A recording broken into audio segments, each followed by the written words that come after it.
हमारे व्यस्त जीवन में ईश्वर की आवाज। शिष्यों ने गुरु से पूछा, हम लोगों के बीच जाकर उनको क्या दे सकते हैं?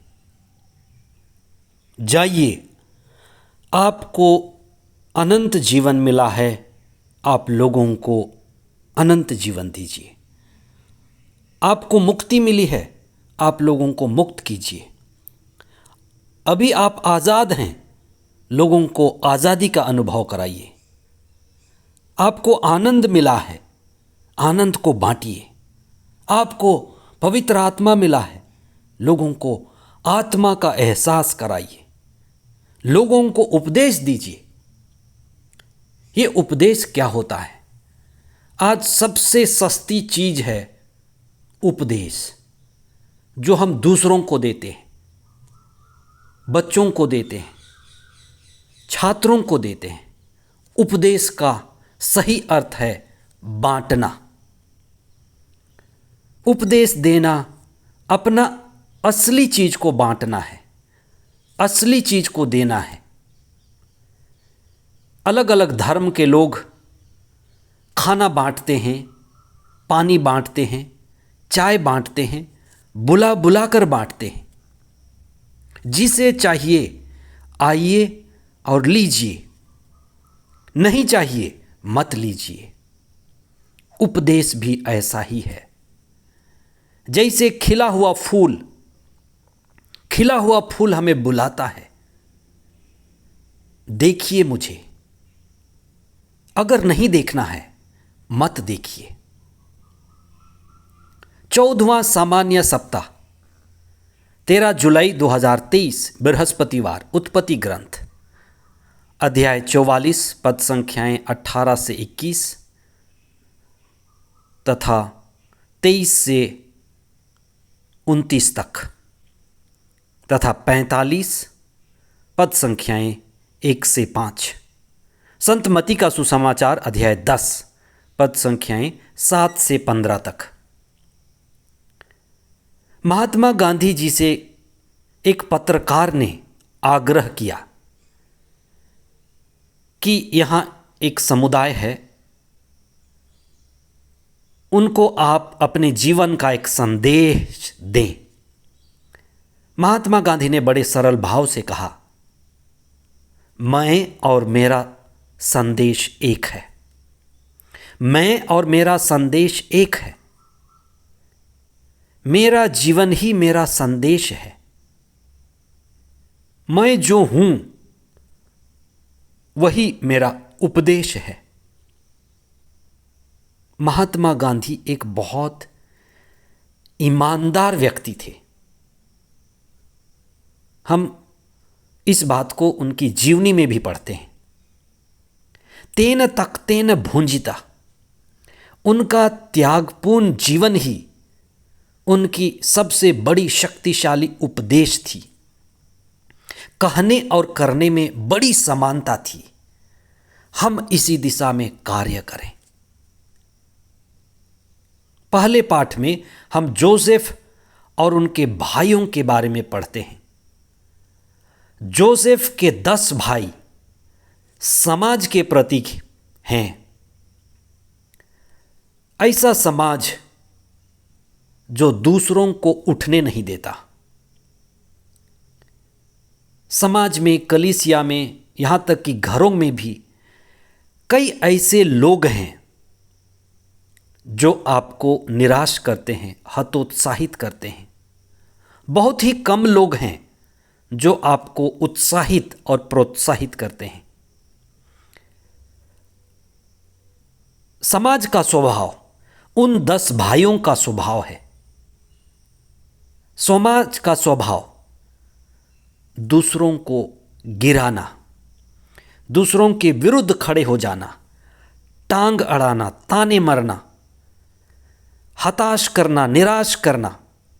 बहुत बार ये आप अनुभव करते होंगे। एक ही पिता के बेटे, उनमें से बहुत सहोदर भाई, एक ही उदर के भाई, एक ही माता पिता के संतान, लेकिन वास्तव में भाई भाई नहीं है, बहन बहन नहीं है, बाप बड़ा ना भैया, सबसे बड़ा रुपया। कई बार लोग आपके विरुद्ध खड़े हुए होंगे और ये लोग कोई दूसरे नहीं, अपने ही हैं।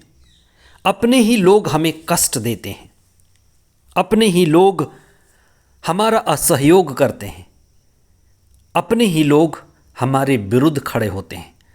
ऐसे समय हम क्या करें? जोसेफ अकेला पड़ गया था। आपकी दशा ऐसे ही हो सकती है। समाज एक भीड़ है, जोसेफ के 10 भाई एक भीड़ हैं और बेहोश भीड़। उनका होश नहीं है कि वे क्या कर रहे हैं।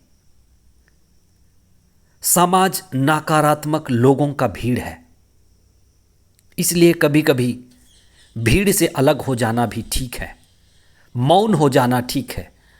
आत्ममंथन और आत्मचिंतन जरूरी है। समाज कई बार ऊपर उठने वालों को नीचे खींचता है, गिराता है, कभी कभी मार डालता है। ऐसी विपरीत परिस्थिति में हम कभी हिम्मत न हारें। बहुतों के साथ ऐसा हुआ है, हो रहा है। यदि हम ईश्वर में हैं, ईश्वर केंद्रित हैं, आत्मा केंद्रित हैं, यदि हम चेतना में हैं, होश में हैं, बोध में हैं, तो हम अपनी दिशा ईश्वर की ओर, सच्चाई की ओर, आध्यात्मिकता की ओर बनाए रखेंगे और ईश्वर सही समय में हमें ऊपर उठाएंगे। हम उनके कार्य के लिए मजबूत होंगे और उपयोगी साबित होंगे। चाहे समाज आपके साथ खड़ी हो, अच्छी बात है। अगर आपके विपरीत खड़ी हो तो आप आत्ममंथन करें, आत्मचिंतन करें। समाज को नकारात्मक लोगों और परिस्थितियों के ऊपर जाएं। एक पक्षी होता है बाज, जो बादल के ऊपर निकल जाता है। पानी बरसता है लेकिन पक्षी नहीं भीगता। विपरीत परिस्थिति में ऊपर उठें, शक्ति इकट्ठी करें, ईश्वर की ओर, आत्मा की ओर, धार्मिकता की ओर गति करते रहें। अपनी योजना ईश्वर की योजना के साथ जोड़ें। संकट में धैर्य से आगे बढ़ते जाएं। ईश्वर हमारे साथ है तो कौन हमारे विरुद्ध होगा। आज के सुसमाचार में ईसा अपने शिष्यों को विशेष आदेश के साथ भेजते हैं। वे कहते हैं कि आपको जीवन मिला है, आप लोगों को जीवन दें। आप आज़ाद हैं, लोगों को आज़ादी का अनुभव कराएं। आप मुक्त हैं, लोगों को भी मुक्ति का अनुभव दें। आप आनंदित हैं, लोगों को ईश्वरीय आनंद बांटें। ईश्वर के बिना जीना क्या जीना।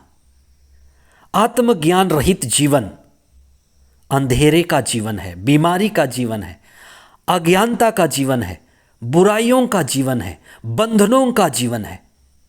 ईसा ने अपने शिष्यों को इसीलिए भेजा कि जैसे उनके शिष्य मुक्त हुए थे, आज़ाद हुए थे, लोगों को भी मुक्त करें, आज़ाद करें। शिष्य फूलों की तरह हैं। उपदेश देना मतलब अपने पास जो भी है उसे बांटना। जिसे चाहिए वे लें, ना चाहिए ना लें। ईसा ने उन्हें चंगा करने के लिए कहा, उन्हें शुद्ध करने के लिए कहा, उनके विश्वास को बढ़ाने के लिए कहा, प्रार्थना करने सिखाने के लिए कहा, ईश्वर से जुड़ने के लिए कहा। अपनी ताकत, अपनी शक्ति जो आत्मा में है, चेतना में है, उसका अनुभव करने के लिए कहा। ईश्वर ही आनंद प्रदान करता है। ईश्वर से जुड़ करके ही हम आनंद अनुभव करते हैं। लोगों को आनंदित होने के लिए आह्वान करने के लिए कहा। मनुष्य अधूरा है, लोग अधूरे हैं। ईश्वर के साथ संगति ही पूर्णता लाती है। लोगों के जीवन को पूर्ण करने के लिए कहा। लोगों के अंदर अनंत भूख है, अनंत प्यास है, अधूरापन है। वो केवल चेतना से, बोध से, आत्मा से, पवित्र आत्मा से पूरा होता है। हमारे अंदर शांति की जरूरत है जो ईश्वर को समर्पित होने से मिलती है।